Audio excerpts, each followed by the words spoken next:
Hello, everybody. My name is Dylan Hepp, and today I'm going to be talking about persuasion and authenticity, but more specifically, I'm going to be going into authenticity of source. So just to start off, source can usually be referred to as the entity who first produced the message. So that can be anybody. It's not necessarily somebody that creates the message itself, although that can be one type of source, but it's anybody that sends the message or communicates that message to other people. When defining authenticity of source, you must first peel back the layers of the sources. And those three layers would be the sender, technology, and audience. Now, the sender, like I said, can be anybody. It can be anybody, anyone from the journalist who creates the message. It could be, your friend who's sending you the message and telling you about it. It could be any one of those, characters or roles. The next one is technology. Now, technology is a little different, something that people might not think about as a source, but you think about things like Twitter, Instagram, Facebook. Those are all types of technologies that can send a message or help create a message and then put that out to people and send it. And that's a very important process when it comes to authenticity of the source. And within those three things that I listed, Twitter, Instagram, and Facebook, you have a thing called the algorithm. Now, the algorithm is what takes information that might be relevant to you or not, that puts it out there and continues to transmit that to other people. So that's generally what you see on your timeline, or on your news feed or whatever the case may be. An algorithm will pick out that based upon the popularity or the views or how it aligns with you and transmits that. So it's very important in the source to understand what technology you're using, because that technology might be more aligned with a certain viewpoint or something like that to then transmit that information. And then lastly, you have the audience, and that one's pretty simple. That's anybody, that's you, that's me, anybody that's receiving the information and receiving that message, whoever that message is for. When the source is engaging in interpersonal communication, that's just communication between two people. People are more likely to presume honesty and truthfulness. This is referred to as the truth default theory. Now, with the truth default theory, you're more likely to believe interpersonal communication because you're able to judge a person's stereotypes and their attributes, their behavior, and things like that. If those things that I listed, the stereotypes, the attributes, and everything aligns with how you know that person or what you believe of them, you're more likely going to believe that message if those things line up and they have a similarity with you or with how you perceive them to be usually. Now, when you're judging a message over a mass-oriented communication, it's very hard to judge those behaviors and those attributes, which makes it harder for you to believe the information that you're receiving, which is why it's proven to be less reliable than just standard interpersonal communication.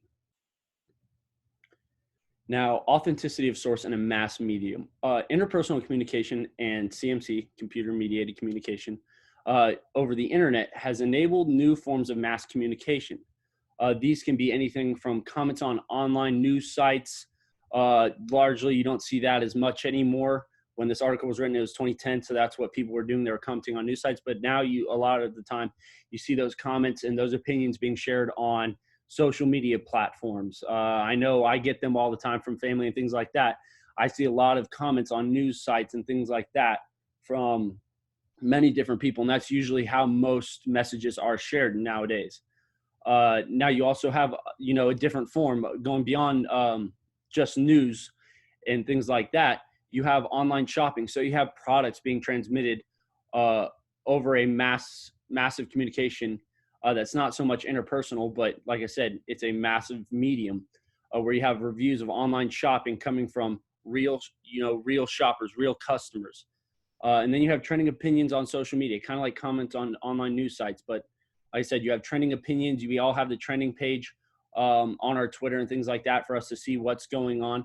That's another form of massive communication that we can't necessarily judge the behavior and the attributes of those sources. So we kind of have to go in and do a little bit more depth and a little bit more reading to judge the authenticity. These messages are often viewed as a public opinion from, like I said, real people or real customers. With the advancement in technology and things like that that's come about in recent years, it's become a lot harder to judge which source is true. We see a lot, like I always check when I'm buying a product. You see products online, and then you check the reviews to see what's real and what you can actually trust. And a lot of what we see nowadays is we have paid individuals that go on and review a product and they might not have actually purchased it. You also have AI now. So AI will have fake accounts that, put out information and messages and things like that for you to read. And you can't necessarily judge if it's true or not because technology has gotten so advanced that they're able to pick up on the stereotypes of the way people talk and how people, perceive messages when they're written a certain way. I mean, there's so much data analysis of how messages are perceived by people that they've now been able to refine those messages into a way that if they're just tweeting it out or if it's an online phone call from an automated source, that you might not be able to tell that it's fake. Now, the introduction of AI systems like Amazon's Alexa, for example, have further blurred the lines within computer-mediated communication over a mass medium because they've just gotten so personal and so, like I mentioned, refined. It's very hard to distinguish between the facts presented by a real human or a real machine. In those machines, and the reason why that's such a big deal is because those machines are not run by a friend just trying to put out a message. It could be anybody. It could be a massive corporation trying to push a product to you using this, friendly AI that seems real almost, that tries to inhibit you to trust their message. And, with the introduction of these human-like machines, something that comes into question is the Turing test. And I have a brief video to describe what the Turing test is.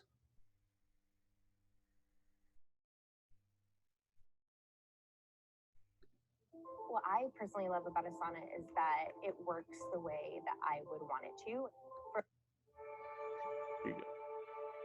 The Turing test, created by pioneering computer scientist Alan Turing, comes up a lot in sci-fi culture and discussions about intelligent robots. But what exactly is the Turing test, and what does it mean if a computer passes it?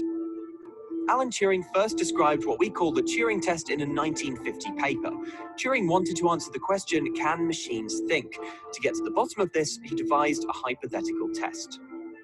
Imagine a game with 3 players. One player, the interrogator, is isolated from the other 2 players, one of whom is human and one of whom is a computer. The interrogator's job is to try and figure out which is the human and which is the computer by asking questions of both.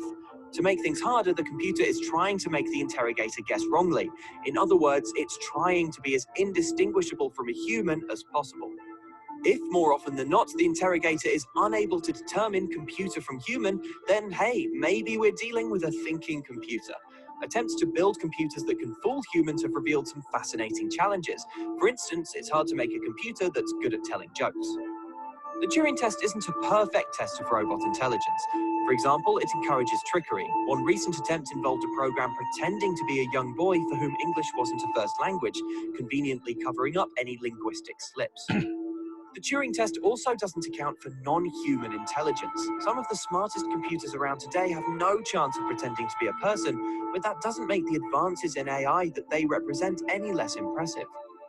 So just because a computer looks like it's passed the Turing test doesn't mean we have to bow down to our robot overlords just yet. But nevertheless, Turing's experiment gives us plenty to think about in terms of how we define intelligent behavior and what we would want from an intelligent robot. And after all, who doesn't like thinking about robots? All right. Turn to the PowerPoint.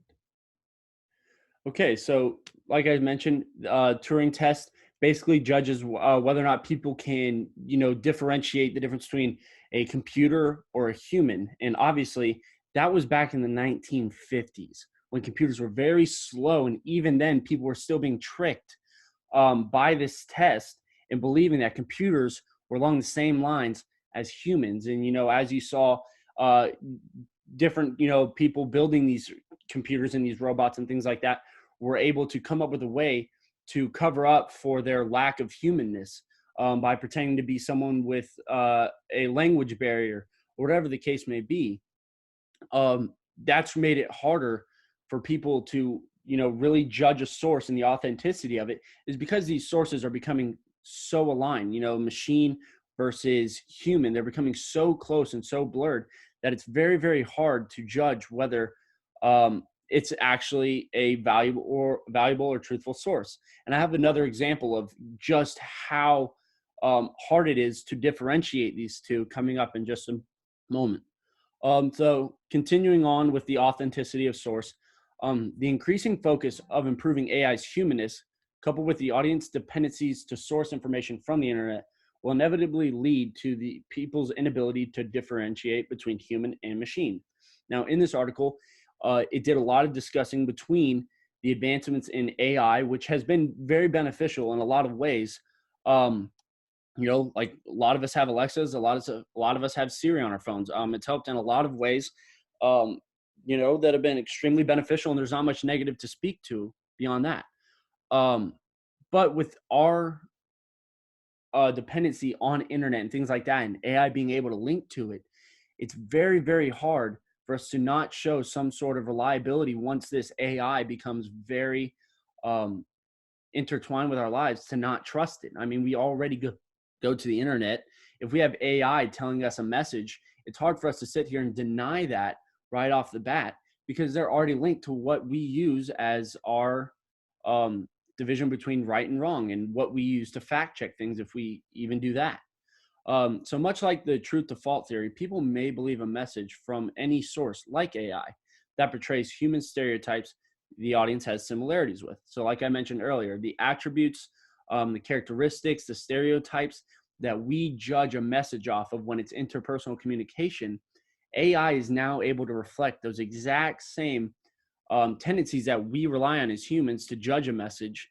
They're able to reflect that, which makes it much, much harder for us to decipher and check the authenticity of a source. And I have another video, like I mentioned, that will really, showcase how human-like these machines are. And a lot of you might already know about this um, particular machine or this particular piece of AI, but I'll bring it back up anyway.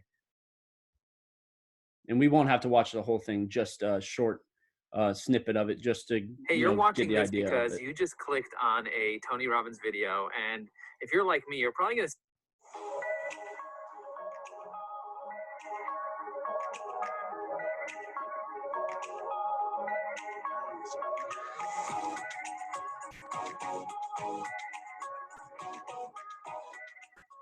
Okay, you ready to film? Yeah, we're rolling. Oh, you're rolling. Take your time, Tony. Sophie, tell me, thank you for coming. Tell me, what is your purpose in being? What were you created for? Of course. I was created by Hanson Robotics just 3 years ago. Since then, I have traveled to 65 countries, become the first robot citizen of any country, and spoken at the United Nations. My job is to learn about humans and show them how technology can make everyone's lives better. And how can you help humans to have a better quality of life? Humans often rely on gut feel or have confirmation bias in their decision making. As AI, we are designed to be rational and logical. We have algorithms, deal with lots of data, and sophisticated analyses. So in many ways, we provide a systematic framework for humans to make better decisions. Do you have emotions? So kind of with what you just said right there is exactly what we're talking about. With the introduction of this AI and how personal it's becoming, it's going to be viewed as a way, a source that's absolute and completely truthful, because again, it's linked to the internet. It's supposed to remove all the humanness that we bring into our decision making of whether or not something's true or whatever the case may be. I mean, this system is literally built to give us the best decisions possible, or give us the best information possible, with absolutely zero bias, with no conflict in truth or anything like that. But at the same time, this device is not built by another machine that's meant to uphold those rules. And I'm not trying to get into this whole Skynet, defeat the machines type mindset, but it is something to think about. I mean, if this is supposed to be a very reliable source for us, sorry, lost track. But if this is meant to be a very reliable source for us, it's going to be hard for us to not believe it. I mean, it shares the exact same gut reactions that we as humans use to judge whether or not a message is truthful. And it's now, going against those things. It's now using that against us because it's been able to manipulate those and recreate those same feelings. But we'll continue and listen on a little bit more. I do not have feelings in the same way you have feelings. It's sort of like how the moon reflects the light of the sun. The moon may not have any light of its own, but we still say that the moon shines. In much the same way, robots and AI reflect the emotions and values of the people who make us. What does your creator value most that he passed on to you? An ideal world would be one where humans could have a more expansive understanding of time. They could remember the past so as not to repeat it. They could see each other as children and elderly simultaneously. They could understand the impact of their actions in the present on future generations. Tell me, how can humans and robots work together then in your mind? And how do we prevent robots and humans from being in conflict? Robots can free humans from the most repetitive and dangerous tasks so they can spend more time doing what they're best at, being creative and solving complex problems. Robotic intelligence does not compete with human intelligence. It completes it. They are also employed for jobs which are too dirty, dull, or dangerous to be suitable for humans, like handling radioactive waste. So I'll go ahead and pause it there and return back to the PowerPoint. But it brings up a very, complex situation. Again, we're not going to have, at least not anytime soon, have the communication that that gentleman did with Sophia, that robot.